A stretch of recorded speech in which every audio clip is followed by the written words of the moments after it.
Waraanni bilisummaa Oromoo zoonii kibbaa Cibraan Soddombooroo godina Gujii baana gooroo doolaa loltoota mootummaa irratti tarkaanfii fudhachuu beeksise. Wallagga baana Gobbusaayyootti immoo humnooti mootummaa uummata nagaa jimlaanidha.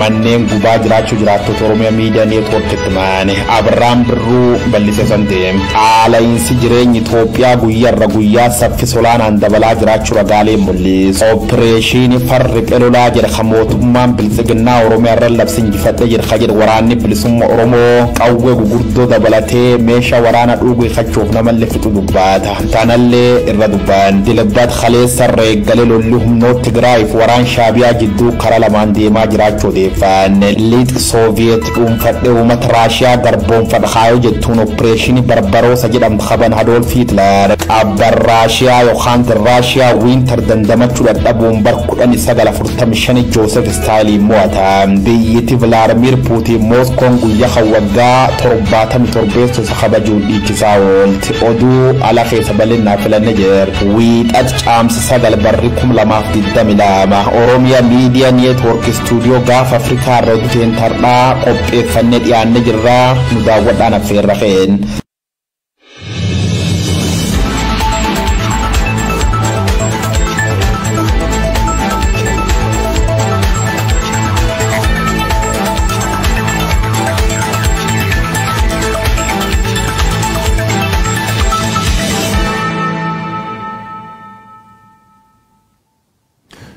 Kutawwan addunyaa irraa hordoftoota maratu nageenya keenya sinaa dhaqqabu ashama akkam jirtu daawwattoota OMN oduuwwan sa'aatii kana qabannee dhiyaannee jirra. Abirahaam Birruu oduuwwan sa'aatii kana isinitti hima.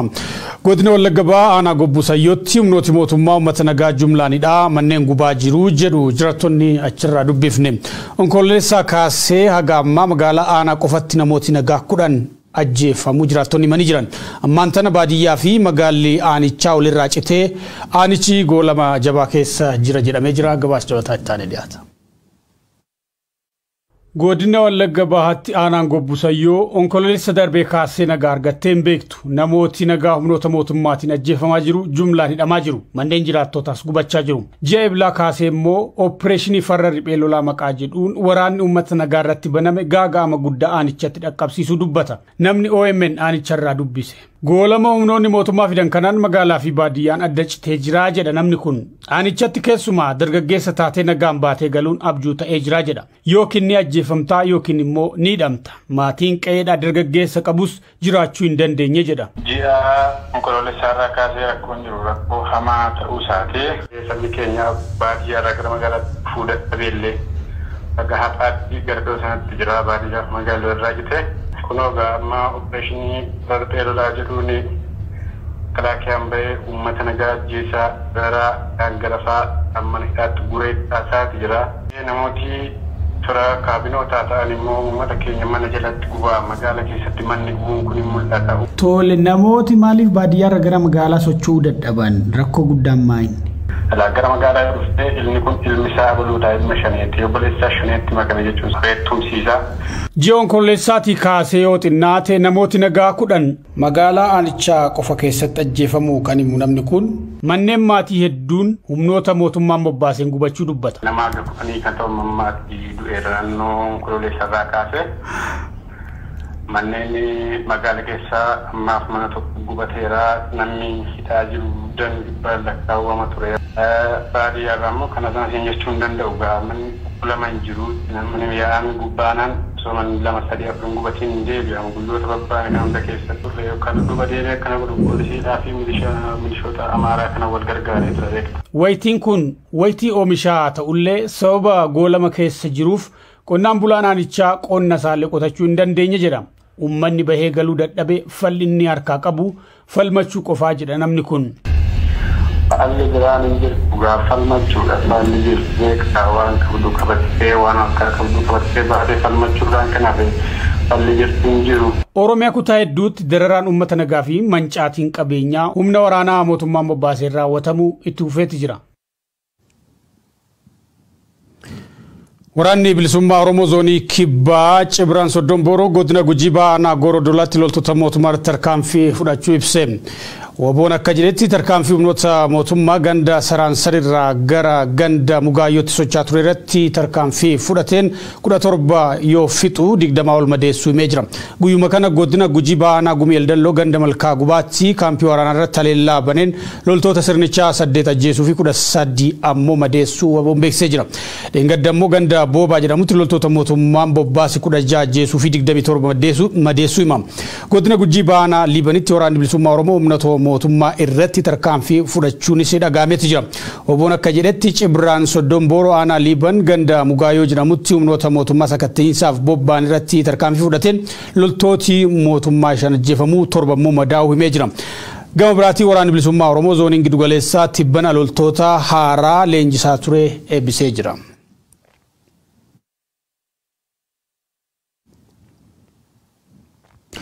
Odeessa waraana bilisummaa Oromooti walqabatu kabiraatiin waraanni bilisummaa Oromoo waraana opereeshinii farra riphee lolaa jedhee mootummaan Oromiyaa irratti labsee injifachuusaa beeksiseeti jira. Mootummaan baatii tokko keessatti waraana bilisummaa Oromoo dhabamsiisuuf karoorfatee ture jedha Waboon. Mootummaan Waboo injifachuu mitiinumaa ofiifuu dirree waraanaatti Waboo damdamachuu dadhabee jedhe. Duula kanaan mootummaan kasaaraa olaanaaf saaxilamuu Waboo dheeree loltooti mootummaa hedduun akka dhumanii fi madaa'an ibsee jira. Meeshaalee waraanaa hedduunis loltoota mootummaa irraa booji'amuu himee jira.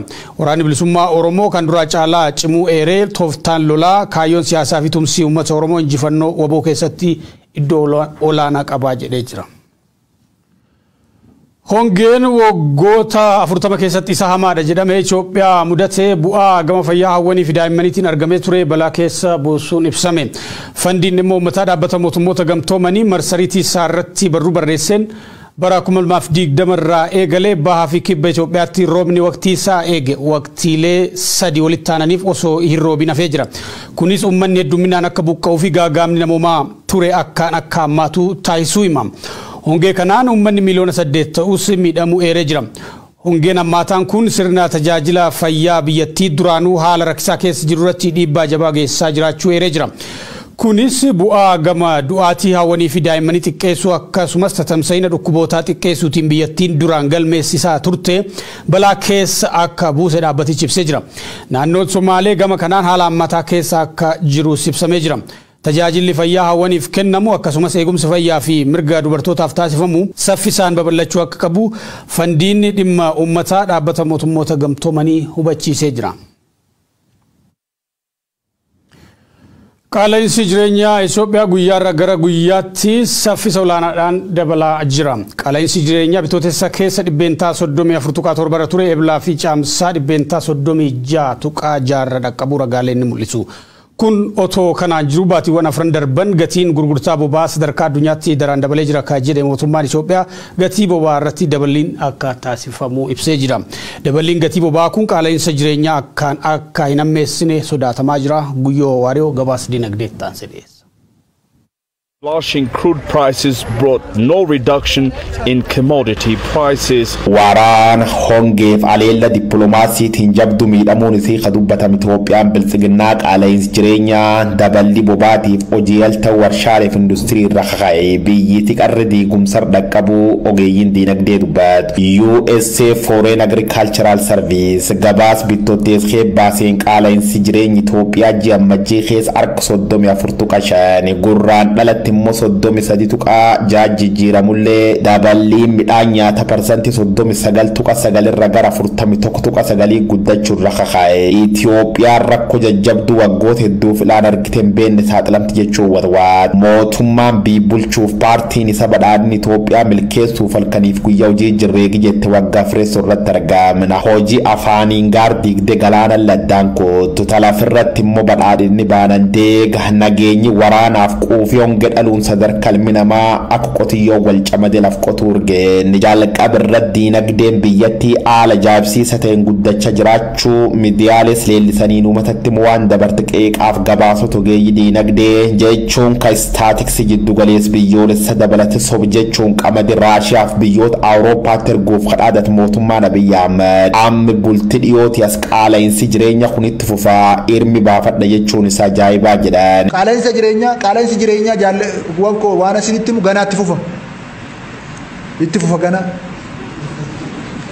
na dhageessani nirmi baafadhaa ganaatti fufa Qufaatiin diinagdee Itoophiyaa tunduub saffis jabaan balaluu irratti argama. Warshaaleen 440 humni hin qabne jechuun hojii dhaabuun isaanii ragagaa jedhan ogeeyyiin diinagdee biyyatti Afrikaa tun aal kanaan deemnaa waraanaaf qufaati siyaasaa don taane qufaati diinagdeetiin lubbuudhaaf jechuun akeekachiisa. Daballi gatii xaa'oo meeshaa qonnaatiif ongerra kakay naannoleen uummata biyyattii soora turan hedduun numni hin qabnu nu qarqaara jechuun mootummaa wadwaatu. Mootummaan isaanii garuu qonna magaala jechuun magaalota akka Finfinnee haanaamni fuula midhaan itti facaasan dhiisi bakka bultii hin qabne toobru qotadha jechuun biyya qoodaa oolu. Bulchiisi sirni biltsiginnaa warri mankirees jiyootaaf akka daballi maatuun taasifnu gurhaa'ee dubbii tasgabbeessuuf yaalullee wanni nyaatanii dhugan hedduun dabaluu irra kakay. Qaala'insi nyaata dhugaatii harka 43 dhaqqabuun isa waan dabaatii jedhaan. Akkuma cobxurra fanxo jedhaniin baanan duu waraan Raashiyaatii fi Yuukireenii wal qabate daballiin gatii bobaarra mootummaan gorjedhe. Seektaroota akka geejjibaaf warshaafa dhukkubsachuurra lubbuu baasuu ga'uu dandeetti jechuun sodaatama. Baatii muddeekee gatiin beenzila meetir tooniin $1 Ameerikaa 870 naafxaan immoo meetir tooniin $1 Ameerikaa 730 gurguramaa turka jedha ministeerri daldalaaf walti hidhiinsa naannawaa. Baatii ablakees immoo beenzil meetir tooniin $1,128 naafxaan ammoo $1,138 waan ga'eef taarif dabalee jira qubqabaadha jechuun isan yaadatama. Gatiin beenzila Itoophiyaa liitiriin tokko birri 31 saantim 74 naafxaan birri 28 saantim 98 gurguramaa turam dachaan dabaluun. Beenzili birri 66 saantim 78 naafxaan immoo birri 73 gurgurama waan jiruuf harka 85 mootummaan keessan isanirra kaffala jira harka 15 sannaaf kaffala jechuun murteessee jedhaan. Haalum kanaan dilbat kaleessa caamsa 8 irra jalqabe beenzili liitiriin tokko Itoophiyaa birri 36 saantim 87 naafxaan adiin birri 35 saantim 43 kiroosiiniin birri 35 saantim 43 naafxaan gurraachi salphaan birri 52 saantim 45 naafxaan ulfaataan birri 51 saantim 78 haxuyyuura ammoo birri 78 saantim 87 gurguramaa jiraachuu saudeeffaan. Even the transport sector, which is directly linked to oil and gas, has not Dilbata kaleessa lolli humnoota Tigraay fi Eritraa gidduutti addoota lamaan eegalamuu gabaafame. Addoota waraanaa Baadimmee fi Raamaa irratti lolli meeshaalee guguddaadhaan deeggaramee turuu gabaasonni ni mul'isu. BBC'n akka jedhutti waraana ammaa kana kan eegale humnoota Tigraay. Bakkeewwan daangaa Itiyoo Eertiraa irratti humnooti Tigraay Eertiraa irratti haleellaa meeshaalee waraanaa guguddaan dabalamee bananii walitti bu'iinsi waraanaa yeroo gabaabaa akka ture BBC'n maddeen isaarraa mirkaneeffachuu gabaasee jira. Haleellaa kana hordofee humnoota Tigraay fi waraana Eertiraa gidduutti walitti dhukaasuun turuu ibsee jira. Qondaalli olaanaan mootummaa Itoophiyaa BBC'n dubbise tokko maqaadhaan of ibsuu hin feene haleellaan meeshaalee guguddaa gama humnoota Tigraayin banamuu ibsan. Dhukaasi kun yeroo gabaabaaf akka ture ta'uu fi waraana lafoo lakkoofsa guddaa hin qabne ka hirmaachisee akka ta'e ibsan. Humnoonni Tigraayis of duubatti deebi'anii lolichi dhaabbatee jira jedhan qondaalli Itoophiyaa kun. Pireezidantiin Tigraay Dr. Dabratsiyoon Gabramikaa'el torban darbe keessa xalayaa durataa gamtaa Afrikaa ammaa pireezidantii Senegal Macky Sall fi pireezidantii Keeniyaa Uhuru Keeniyaataaf barreessaniin mootummaan Eritraa weerara marsaa afuraffaaf of qopheessaa jira jechuun isaanii ni yaadatama. Uggurri Tigraay irraa kaa'ame yoo hin kaanes filmaata biraa barbaaduun isaanii akka hin oolle Dr. Dabratsiyoon ji'oota dura ibsanii turan. Gama Eritraatiin haleellaa miilanaa kana ilaalchisee wanni jedhamee hin jiru.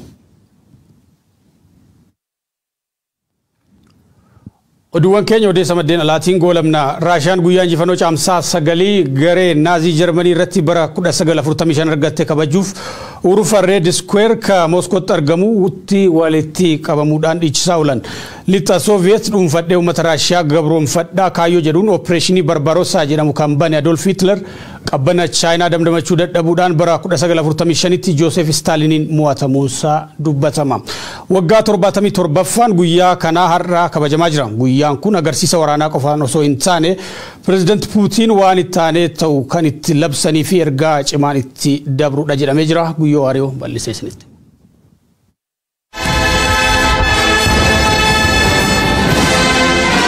caamsi sagal barkudhu sagala furtamishanii wagga torbaatamii torbeessoodhaati waraanni addunyaa lammeessoon xumuramuuf sa'aatii dhumarratti argaman duul barbaroosaati hoogganaa waraana Adolf Hitler yookaan de Führer Baarliin weerarti Moskoon immoo ofirra dhoowwiiti namtichi qola tokko Nazi of German waxabajji barkudhanii sagala furtamii tokko guyya dilbatarra kaasuun Joseph Stalin aleelutreeyyaat mudde gaaf torba loltooti Jaapan tamiseensi gare Nazi dogongor jabadalat homne galo galaan Ameerikaa Pearl Harbor odol Honolulu Hawaii targam haatee daarabottura jijjiir. At Pearl Harbor, at Hickam Field, in the bomb-pocked streets of Honolulu, ever is written history. History with a tragic, treacherous pen. Homne labu galaan irra diddaama xuyyoorota waraana 300 loltoota 2004 irra jeefte Ameerikaa waccifte dadhabaan xuyyoor waraana diqqayyo inoola gee jedhamte ergite deem qiyaama buusii jetteen kaapteen Paul Tibet gulubsiisa fardaat inoola gee Tibet haadhi xuyyoorichaati hindeeqeen sumudi mogga mirga Boeing baadi 29 hundi Hiroshima haleeluun parsantaa 75 oleegi barbadeessiteen booxxinni qaatti dhaabat namootan 140 waliin nyaatame Hiroshimaan barbadoofte nugusi Jaapan Hirohito yookaan Showan harkeennaati Waashingtan DC'n immoo tanaan lammeeffachoo jechuun dir Jaapan lammeessoo Nagasaaki guyyoottan 5 boodi biddaan jaanjesiit.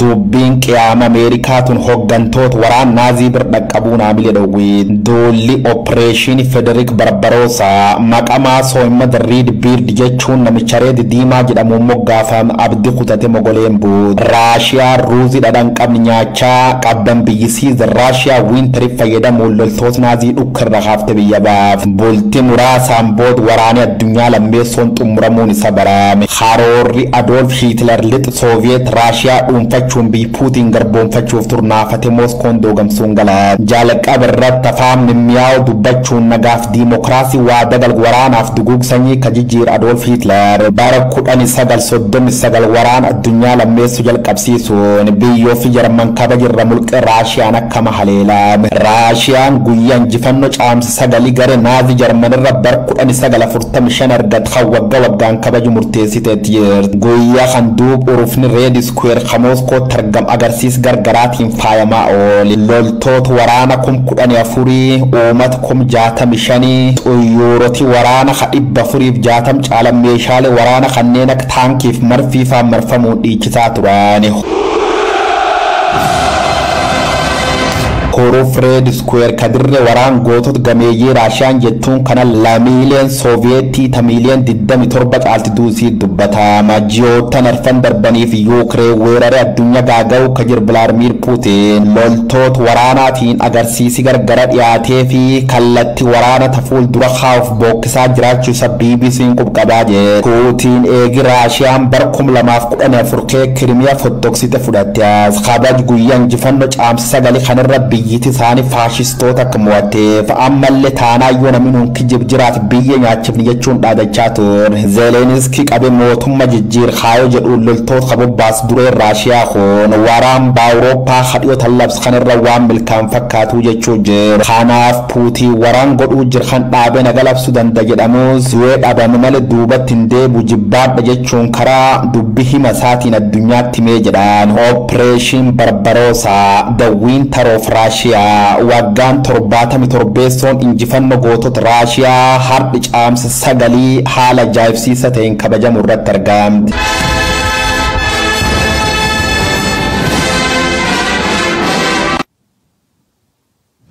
Daawwattoota oduuwwan sa'aatii kanaaf qabanne goolabnee jirra waan wajjin turtaniif ulfaadha isiniin jenna.